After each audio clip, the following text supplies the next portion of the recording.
Welcome back to my channel. I'm Ashley, owner of Pie Eye Pastry Company, a cottage bakery in Mesa, Arizona, specializing in mini fruit pies and sourdough bread. I had some leftover apple pie filling and some apple juice, so I thought today we would try a Willet sourdough. So I will be replacing the water with apple juice, and the inclusion will be the leftover pie filling. My sourdough starter was fed already twice this morning. It is about 10 a.m. So I fed it around 3 o'clock this morning, again around 7. So we are ready to try this loaf. For this Willet sourdough, I am going to be using my basic sourdough recipe, and I will be swapping out water for apple juice. And then my inclusion will be my apple pie filling. So I do have my starter here. Since I'm not making any loaves for the cottage bakery, my starter is scaled back quite a bit. When I do have to make loaves, I typically have it in like a gallon glass jar when it's multiple loaves. So we're gonna go ahead and go in with our starter. Now, if you have a basic sourdough starter that you prefer to use, by all means, go ahead and do so. I know some people like more or less of the starter in their dough. So really whatever you prefer. So we have our starter in there. And then, like I said, we're going to replace the water with room temperature apple juice.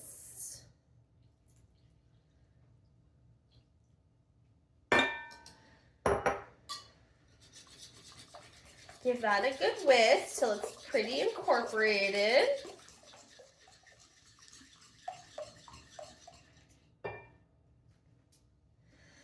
I'll go ahead and add in my flour.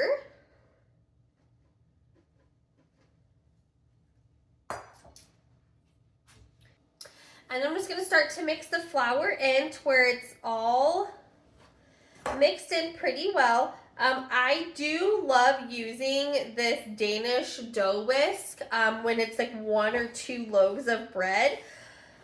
It just makes it a little bit more simple to get everything mixed in.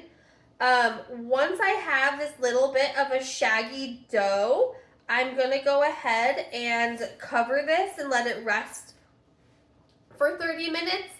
With my first set of stretch and folds, I will add in the salt and my inclusions and do a stretch and fold. Typically, I shoot for 3 sets of stretch and folds. The first one will be the salt and inclusion, and then the next 2 will just be your normal basic stretch and folds in 30-minute intervals.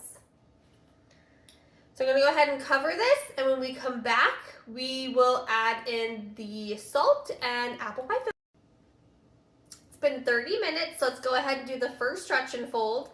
I will be adding in my salt and apple pie filling. So we'll go ahead and take the cover off. We're going to sprinkle in our salt. And this is my leftover apple pie filling. I'm not too sure how much I want to add yet. So we'll add about half. Maybe a little more than half. We'll go ahead and do our first stretch and fold. So you just pull up, fold over, pull up, fold over. And you want to make sure you're getting the apple pie goodness. And then I typically pull the whole thing up and then fold it into itself. Not really necessary, but I just like to do it to make sure the salt gets worked in a little bit more. So there's our first set of stretch and folds. Go ahead and flip this over. I'm going to cover this, set the timer for another 30 minutes, and we'll be back.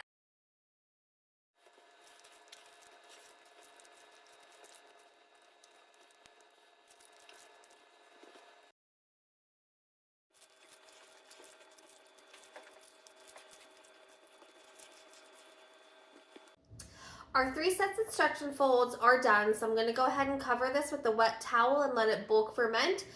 This can take anywhere from 5 to 8 hours depending on the temperature of your house.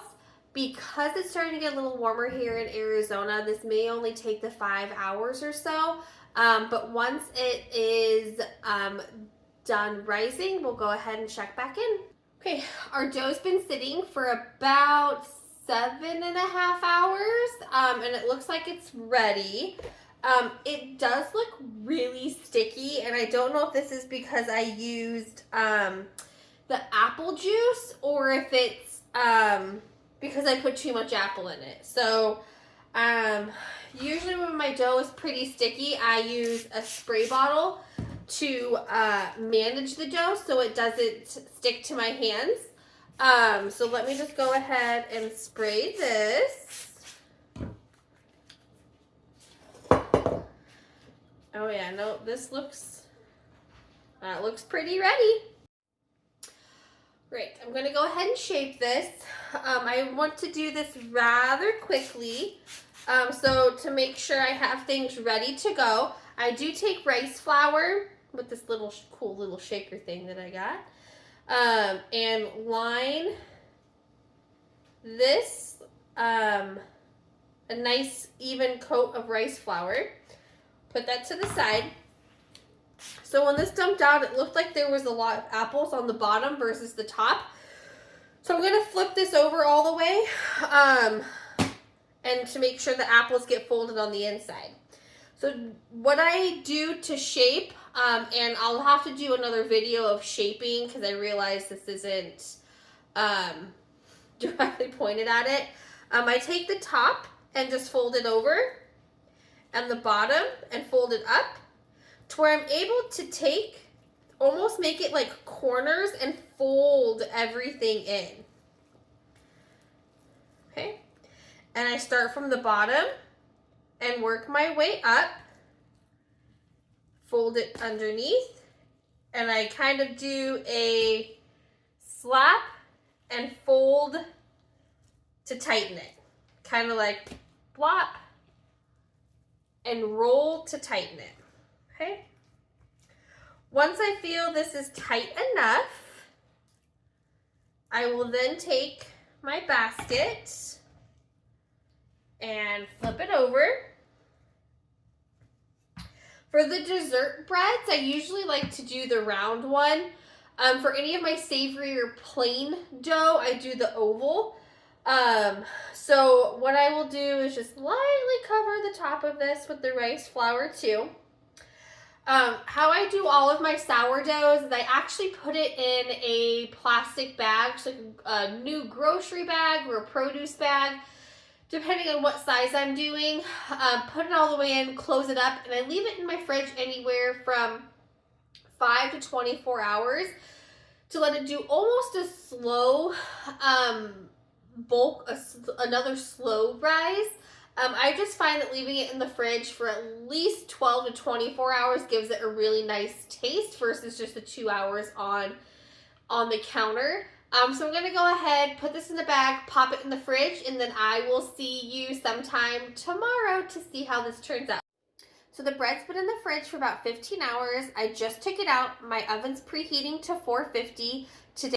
So my cooking process is I put it in the Dutch oven for about 6.5 minutes with the dome on, and then I score the bread, put the lid back on, cook it for another 15 minutes or so, and then take the dome off, toss in a handful of ice cubes, and let it cook another 6 to 8 minutes.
bread's been out for a few hours now. It's nice and cool. We're gonna go ahead and cut into it.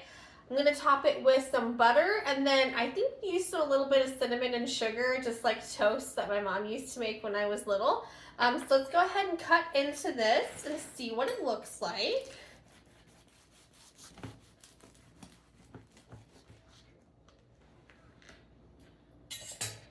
Moment of truth to see if it's too gooey.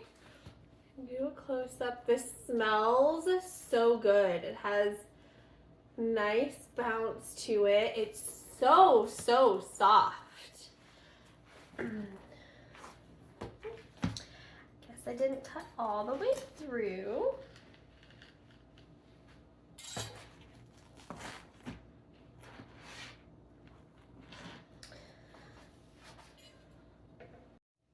I had to swap out for my bread knife.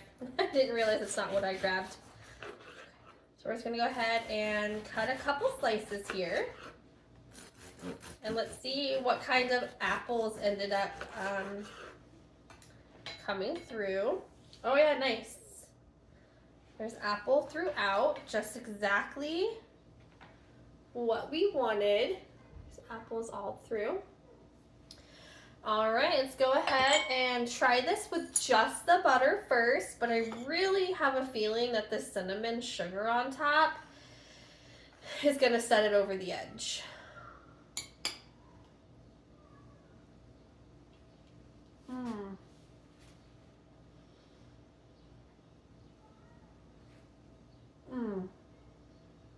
Wow.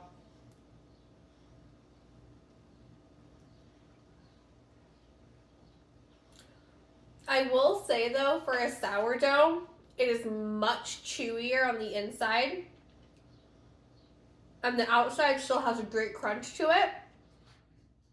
But with the apples, I think giving a little bit more moisture in there, especially because it was a pie filling, with some of the gel, it really has a good like bite to it. So now, do a little bit of the cinnamon and sugar.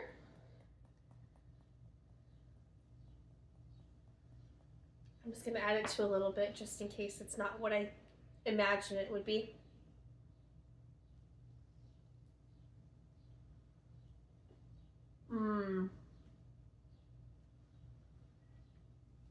Yeah, this is fabulous. I'm gonna go ahead and finish this up, this piece. But I really think because of how moist it is, I really think that doing a French toast with like leftover bread with this would be absolutely amazing. Even if you waited like a day or so, doing like a bread pudding, I think would be absolutely fabulous with this, or even a French toast casserole. So stay tuned for the next Will It Sourdough.